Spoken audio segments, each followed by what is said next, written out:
আসসালামু আলাইকুম। আমি নাজনীন সুলতানা সুমা, প্রভাষক অর্থনীতি। প্রিয় শিক্ষার্থী বন্ধুরা, আশা করি তোমরা সবাই ভালো আছো, সুস্থ আছো। আমিও ভালো আছি।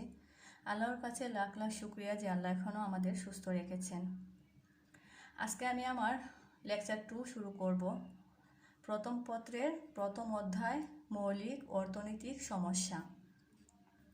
ধনতান্ত্রিক অর্থব্যবস্থা বলতে কি বোঝায়, গত ক্লাসে আমরা তা আলোচনা করেছি। আজকে আমি আলোচনা করব সমাজতান্ত্রিক অর্থব্যবস্থা কাকে বলে, সমাজতান্ত্রিক অর্থব্যবস্থার বৈশিষ্ট্যগুলো উল্লেখ করো। সমাজতান্ত্রিক অর্থব্যবস্থাকে আবার কিন্তু নির্দেশনামূলক অর্থব্যবস্থাও বলা হয়ে থাকে। তাই পরীক্ষায় যদি আসে নির্দেশমূলক অর্থব্যবস্থা কাকে বলে, তাহলে তার আনসার কিন্তু একই হবে, অর্থাৎ সমাজতান্ত্রিক অর্থব্যবস্থার কিন্তু আরেকটি নাম হচ্ছে নির্দেশমূলক অর্থব্যবস্থা। সমাজতান্ত্রিক অর্থব্যবস্থা যে অর্থনৈতিক ব্যবস্থায় দেশের যাবতীয় সম্পদ ও উৎপাদনের উপকরণের উপর রাষ্ট্রীয় মালিকানা প্রতিষ্ঠিত এবং কেন্দ্রীয় পরিকল্পনা কর্তৃপক্ষের নিয়ন্ত্রণাধীনে অর্থনৈতিক কার্যাবলী পরিচালিত হয় তাকে সমাজতান্ত্রিক অর্থব্যবস্থা বলে। অর্থাৎ যে অর্থব্যবস্থায় সম্পদের সকল মালিক থাকে রাষ্ট্র এবং রাষ্ট্রীয় পরিচালনার মাধ্যমে উৎপাদন কার্য পরিচালিত ও নিয়ন্ত্রিত হয়ে থাকে তাকেই আমরা সমাজতান্ত্রিক অর্থব্যবস্থা বলতে পারি। ধনতান্ত্রিক অর্থব্যবস্থায় আমরা কি বলেছিলাম, যে অর্থব্যবস্থায় সম্পদের ব্যক্তিগত মালিকানা থাকে এবং কেবল মুনাফা অর্জনের উদ্দেশ্যকে সামনে রেখে উৎপাদন কার্য পরিচালনা করা হয় তাকে ধনতান্ত্রিক অর্থব্যবস্থা বলে।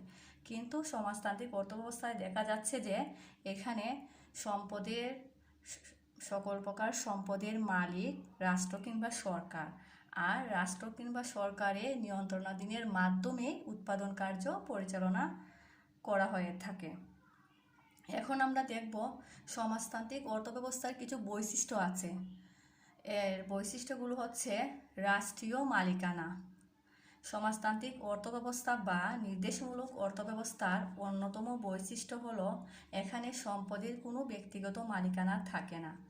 দেশের সকল প্রকার সম্পদ এবং উৎপাদনের উপকরণসমূহের উপর সামাজিক বা রাষ্ট্রীয় মালিকানা প্রতিষ্ঠিত হয়। দেশের জনগণ বা রাষ্ট্রই হলো সকল সম্পদের মালিক। অর্থাৎ ধনতান্ত্রিক অর্থব্যবস্থার মতো এখানে কোনো সম্পদের ব্যক্তিগত মালিকানা থাকে না। সকল সম্পদের মালিক ব্যক্তি নয়, বরং সমাজ বা রাষ্ট্র। আরেকটি বৈশিষ্ট্য হচ্ছে ব্যক্তিগত মুনাফার অনুপস্থিতি।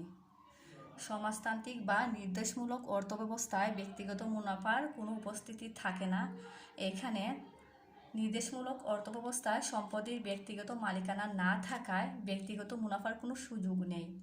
নির্দেশমূলক অর্থব্যবস্থার অন্যতম প্রধান বৈশিষ্ট্য হচ্ছে ব্যক্তিগত মুনাফার অবসান।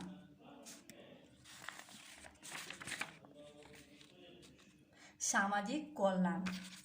নির্দেশমূলক অর্থনীতিতে দেশের উৎপাদন ও বণ্টন ব্যবস্থা সামাজিক কল্যাণের দিকে লক্ষ্য রেখেই পরিচালিত হয়। নির্দেশমূলক অর্থব্যবস্থায় সর্বাধিক সামাজিক কল্যাণ সাধন করাই হলো উৎপাদনের মূল লক্ষ্য।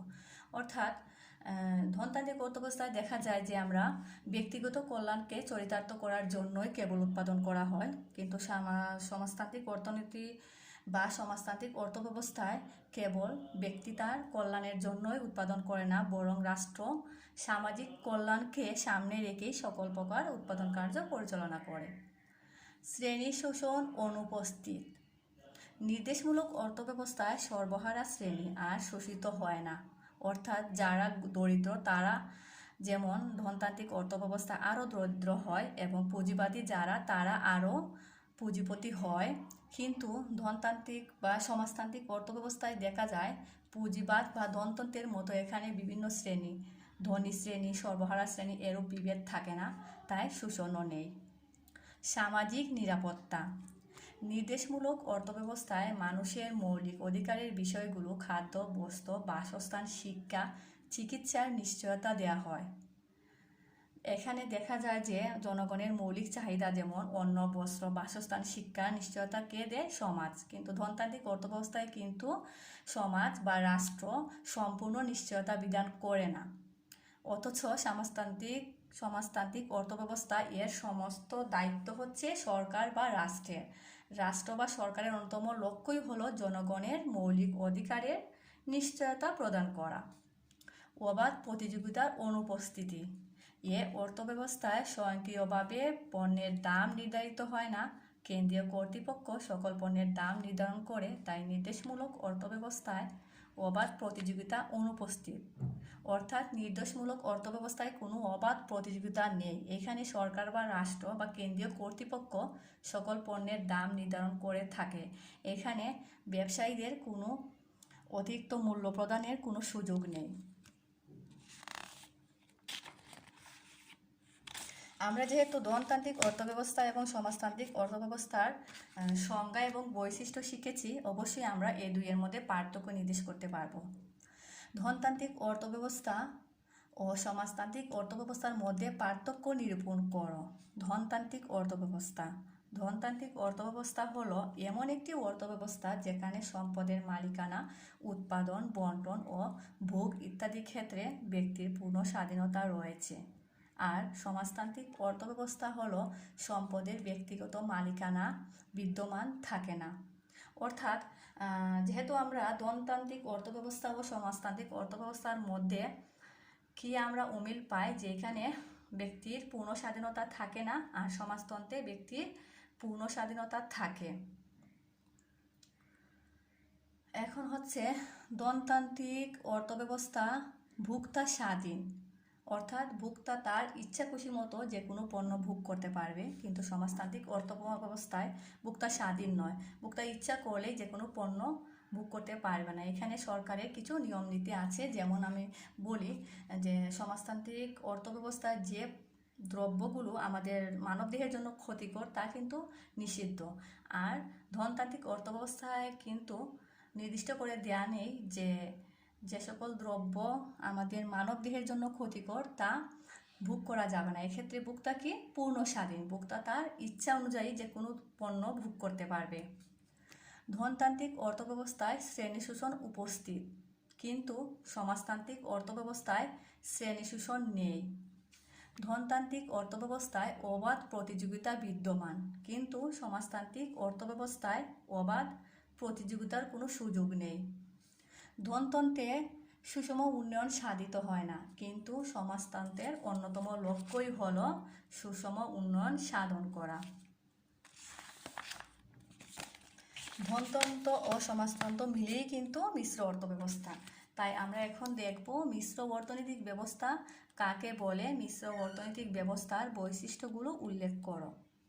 যে অর্থব্যবস্থায় ব্যক্তি মালিকানা ও বেসরকারি উদ্যোগের পাশাপাশি সরকারি উদ্যোগ ও নিয়ন্ত্রণ বিরাজ করে তাকে মিশ্র অর্থব্যবস্থা বলে।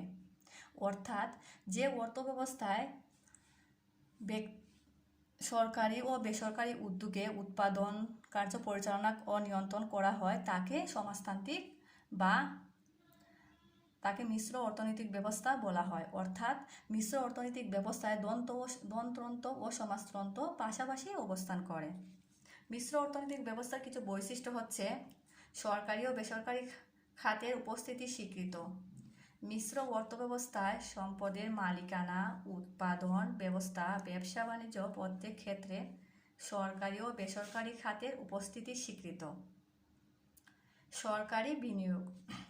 জনগুরুত্বপূর্ণ খাতসমূহ রাষ্ট্রীয় নিরাপত্তা খাতগুলোতে সরকারি উদ্যোগে বিনিয়োগ পরিচালিত হয়। দেশের মৌলিক ও ভারী শিল্প কারখানা সহ গুরুত্বপূর্ণ আমদানি রপ্তানি সরকারি মালিকানা ও নিয়ন্ত্রণে পরিচালিত হয়।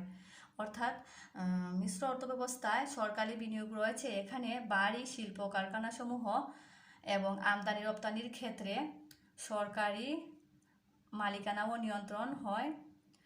তারপর হচ্ছে বেসরকারি বিনিয়োগ। সরকারি বিনিয়োগের পাশাপাশি ব্যক্তিগত উদ্যোগে ব্যবসা বাণিজ্য, ক্ষুদ্র ও মাঝারি শিল্প স্থাপন সহ এরূপ কর্মকাণ্ড পরিচালিত হয়। তবে বেসরকারি বিনিয়োগের উপর সরকারের পরোক্ষ নিয়ন্ত্রণ বজায় থাকে। অর্থাৎ যদিও মিশ্র অর্থব্যবস্থায় বেসরকারি বিনিয়োগ আছে, কিন্তু সেক্ষেত্রে সরকারের নিয়ন্ত্রণ বজায় আছে। তবে ব্যক্তি ইচ্ছা করলেই যে কোনো পণ্যদ্রব্য উৎপাদন করতে পারবে না বা যে কোনো পণ্যদ্রব্যের জন্য বিনিয়োগ করতে পারবে না, এক্ষেত্রে সরকারের কিছু বাধা নিষেধ আরোপ করা হয়। সম্পদের মালিকানা।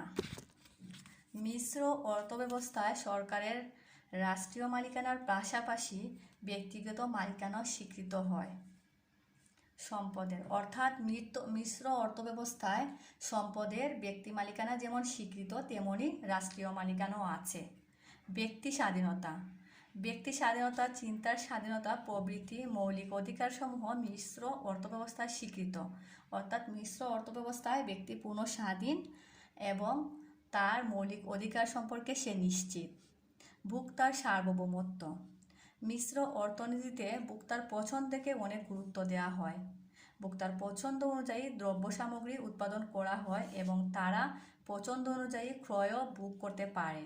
রাষ্ট্রীয় প্রয়োজনে সরকার কোনো দ্রব্যের উপর উৎপাদন ও দাম নিয়ন্ত্রণ করতে পারে। মিশ্র অর্থব্যবস্থায় কি আছে? ভোক্তার সম্পূর্ণ সার্বভৌমত্ব আছে, কিন্তু সেক্ষেত্রে রাষ্ট্রীয় প্রয়োজনে কিংবা রাষ্ট্রীয় উন্নয়নের লক্ষ্যকে সামনে রেখে সরকার বা রাষ্ট্র যে কোনো পণ্যদ্রব্য উৎপাদনের ক্ষেত্রে নিয়ন্ত্রণ করতে পারে, বাধা নিষেধ দিতে পারে। যেমন যে সকল পণ্যদ্রব্য আমাদের জন্য ক্ষতিকর সেগুলো উৎপাদন নিষিদ্ধ করা, এবং যে সকল পণ্যদ্রব্য আমাদের জন্য মঙ্গল এবং আমাদের শারীরিক উন্নতি সাধন করে সে সকল পণ্যদ্রব্য উৎপাদন করা হয়ে থাকে। এখন আমরা দেখব ইসলামী অর্থব্যবস্থা বলতে কি বুঝি। ইসলামী অর্থব্যবস্থার বৈশিষ্ট্যগুলো ব্যাখ্যা করো। ইসলামী অর্থব্যবস্থা যে অর্থব্যবস্থায় উৎপাদন, বন্টন, ভোগ ও বিনিয়োগ ক্ষেত্রে ইসলামী রীতিনীতি অনুযায়ী পরিচালনা ও নিয়ন্ত্রণ করা হয় তাকে ইসলামী অর্থব্যবস্থা বলে। অর্থাৎ ইসলামী শরীয়ত অনুযায়ী যে অর্থব্যবস্থা পরিচালিত ও নিয়ন্ত্রিত হয়ে থাকে তাকে আমরা কি বলি? ইসলামী অর্থব্যবস্থা বলি। এখানে কি থাকবে না? সুদ থাকবে না, ঘুষ থাকবে না, হালাল হারাম অবশ্যই বিবেচনা করে উৎপাদন করতে হবে। যেহেতু আমরা ইসলামী অর্থব্যবস্থার সংজ্ঞা জেনেছি, অবশ্যই আমরা এ থেকে কিছু বৈশিষ্ট্য নিরূপণ করতে পারি। দেখি ইসলামী অর্থব্যবস্থার কি কি বৈশিষ্ট্য আছে। প্রথম হচ্ছে ইসলামী শরীয়ত। অর্থনৈতিক কর্মকাণ্ডে ইসলামী শরীয়তপূর্ণ বাস্তবায়ন করা। অর্থাৎ অর্থনীতির যে কোনো কর্মকাণ্ডে ইসলামী রীতিনীতি অনুযায়ী আমরা কি করব? উৎপাদন করব, বন্টন করব এবং তা ভোগ করব। হালাল হারামের বিধান। সম্পদ উপার্জন, ভোগ দখলে হালাল হারামের বিধান রয়েছে। এখানে সকল হারাম উপার্জন ও ভোগ বর্জন করা হয়। অর্থাৎ ইসলামী অর্থব্যবস্থা হচ্ছে এমনই এক অর্থব্যবস্থা যেখানে হালাল হারামের বিধান আছে। যে সকল দ্রব্য ভোগ করা হালাল সে সকল দ্রব্য উৎপাদন করা হয়, এবং ইসলামী রীতিনীতি অনুযায়ী যে সকল দ্রব্য আমরা ভোগ করা হারাম সে সকল দ্রব্য নিষিদ্ধ করা হয়ে থাকে। সম্পদের মালিকানা। এ অর্থনীতির বিশ্বাস হলো পৃথিবীর সকল প্রকার সম্পদের উপর মালিকানা একমাত্র আল্লাহর। অর্থাৎ ইসলামী অর্থনৈতিক ব্যবস্থায় বিশ্বাস করা হয় যে সকল সম্পদের মালিক একমাত্র আল্লাহ তাআলা। কোনো সম্পদের মালিক ব্যক্তি নিজে নয়। তাই এই উদ্দেশ্যকে সামনে রেখেই ইসলামী অর্থব্যবস্থায় উৎপাদন ভোগ বিনিয়োগ করা হয়ে থাকে। সুদ, ঘুষ ও মজুতদারি রহিতকরণ। ইসলামী অর্থব্যবস্থার অন্যতম প্রধান লক্ষ্য হল সুদ, ঘুষ ও মজুতদারি রহিতকরণ। সকল প্রকার সুদ, ঘুষ, মদ, জুয়া, মজুতদারি, কালোবাজারি, অতিরিক্ত মুনাফা অর্জন, চুরি, ডাকাতি প্রভৃতির মাধ্যমে সম্পদের মালিক হওয়াকে সম্পূর্ণ নিষেধ করা হয়েছে। অর্থাৎ ইসলামী অর্থব্যবস্থা হচ্ছে ইসলামী রীতিনীতি অনুযায়ী পরিচালিত এমনই অর্থব্যবস্থা যেখানে চুরি, ডাকাতি, সুদ, ঘুষ সব কিছু নিষিদ্ধ। সম্পদের বন্টন। ইসলামী অর্থনীতিতে ন্যায় বিচার ও ইনসাফপূর্ণ বন্টন ব্যবস্থার প্রবর্তন করা হয়। এ লক্ষ্যে ধনীদের নিকট থেকে অর্থ আদায় করে তা দরিদ্র জনগণের মধ্যে বন্টনের ব্যবস্থা করা হয়েছে। অর্থাৎ ইসলামী অর্থ ব্যবস্থায় অর্থাৎ ইসলামী রীতিনীতি অনুযায়ী যে সমাজ পরিচালিত সে সমাজে ধনী যারা আছে তাদের অর্থের উপর অবশ্যই গরিবের হক আছে। ধনীদের কাছ থেকে সে অর্থ আদায় করে জনগণের মধ্যে তা বন্টন করা হয়। যেমন জাকাত, ওসর, জিজিয়া, খারাজ, আসর, ওয়াকফ, সাদকা প্রভৃতি ব্যবস্থার বাস্তবায়ন করা হয় ইসলামী অর্থব্যবস্থায়। অপচয় ও বিলাসকে সমর্থন না করা। অপচয়, বিলাস, অন্যায় পথে আয় ও সম্পদ বৃদ্ধি ইসলামে সমর্থন করে না। অর্থাৎ ইসলামী অর্থব্যবস্থায় সকল প্রকার অপচয় হারাম। এখানে বিলাস, অন্যায় পথে আয় উপার্জনকে আল্লাহ তাআলা নিষিদ্ধ বলে ঘোষণা করেছেন এবং ইসলামী অর্থব্যবস্থায় অবশ্যই এগুলোকে বর্জন করা হয়। আচ্ছা বন্ধুরা, আমরা আজকে কি শিখেছি? ধনতান্ত্রিক অর্থব্যবস্থা কাকে বলে, ধনতান্ত্রিক অর্থব্যবস্থার বৈশিষ্ট্য। সমাজতান্ত্রিক অর্থব্যবস্থা কাকে বলে, সমাজতান্ত্রিক অর্থব্যবস্থার বৈশিষ্ট্য। মিশ্র অর্থব্যবস্থা কাকে বলে, মিশ্র অর্থব্যবস্থার বৈশিষ্ট্য। এবং সাথে সাথে ইসলামী অর্থব্যবস্থা কি, ইসলামী অর্থব্যবস্থার বৈশিষ্ট্য। এই 4টা কোয়েশ্চেন থেকেই কিন্তু আমাদের ম্যাক্সিমাম 3 মার্কসের এবং 4 মার্কসের কোয়েশ্চেন আসতে পারে। তবে এগুলো কিন্তু একদম সরাসরি আসবে না, আমাদের উদ্দীপক দেয়া থাকবে। উদ্দীপক থেকে অবশ্যই আমাদেরকে বুঝে নিতে হবে এটা কোন ধরনের অর্থব্যবস্থা, যার কারণে আমাদেরকে আগে অবশ্যই 4 ধরনের অর্থব্যবস্থার বৈশিষ্ট্য জানতে হবে এবং তার সংজ্ঞা জানতে হবে। ইনশাআল্লাহ আমি নেক্সট ক্লাসে এই 4 ধরনের অর্থব্যবস্থা থেকে কিভাবে তোমাদের সৃজনশীল কোয়েশ্চেন আসে তা আমি তোমাদেরকে দেখাবো এবং তা সলভ করে দেওয়ার চেষ্টা করব। সবাই ভালো থাকো, সুস্থ থাকো। আল্লাহ হাফিজ।